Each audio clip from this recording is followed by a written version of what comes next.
Hey, nerdy sports fan here. We're talking Week 10 NFL action. And I'm sorry I have to bring this game to your attention because it should be painfully obvious who's going to win.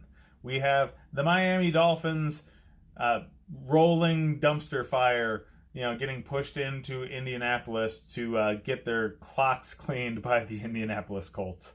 The Colts are a very good team that just so happened to suffer a setback last week because their quarterback got hurt.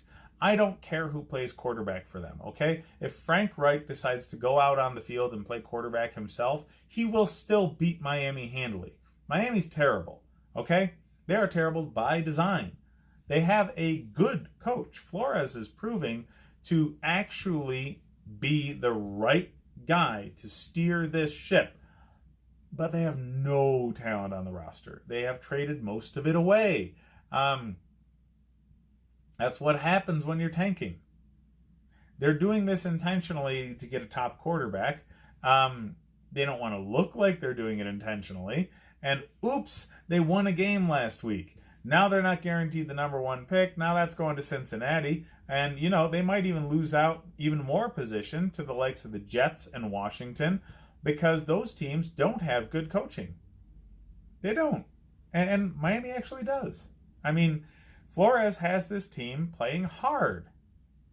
And that's hard to do when everybody and their dog knows your team's terrible. So, hats off to Flores. He's doing the right thing down there. But the team's god awful, and they're going up against a team that's built for the Super Bowl. So, sorry. It ain't in the cards. It just isn't. The Colts are going to run all over Miami. Literally. They're going to run the ball every which direction, and they're going to run it successfully whenever they want to. So I don't really see the passing attack coming into it very much, partly because, of course, Jacoby Brissett got hurt last week and is only questionable to return, but partly because they're not going to need it, okay? Who needs to throw bombs to T.Y. Hilton when Marlon Mack's going to average like 6.5 yards a carry? It doesn't matter. So since all they need is to rely on the strength of the team, which is the offensive line, to bust up that defense of Miami to the point where Marlon Mack can just have his pick of truck-sized holes to run through, yeah, that's all they're going to do. I would expect Marlon Mack to be riding the bench halfway through the second half and his backup to get a lot of points in fantasy. Like, it's going to be that bad. So, yeah. Fantasy football-wise, Marlon Mack is a top 5 running back play. Okay?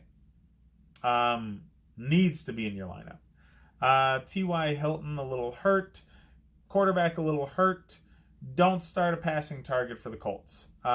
Jack Doyle seemed to do well with the backup quarterback at the helm, so maybe he's going to get some targets that were normally reserved for other players with Jacoby Brissett. Who knows? But what we do know is Marlon Mack is going up against a cream puff defense, and he's got a fantastic offensive line.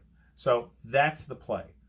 Start the Colts defense because anybody does fantastic against the Dolphins. And Fitzpatrick's not going to have a fantastic game. He just isn't. He's inconsistent. So he'll have a couple of good games, a couple of bad games. And he's due for a couple of interceptions, maybe a pick 6. He's just due. That's his career arc. It's going to happen. Okay? At this point, we know who he is. Colts are 10.5 point favorites. Not enough. Just nowhere near. They're going to win by 2 touchdowns at a minimum. Minimum.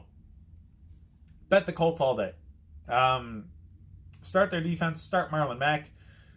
Yeah. Everybody else is dicey. Don't go anywhere near the Dolphins. All right? They're going up against a good team this week. Hit up the rest of my videos for games that matter. And videos that I'm not sneezing in. And hit up the Nerdy Sports Fan Weekly for my updated power ranking.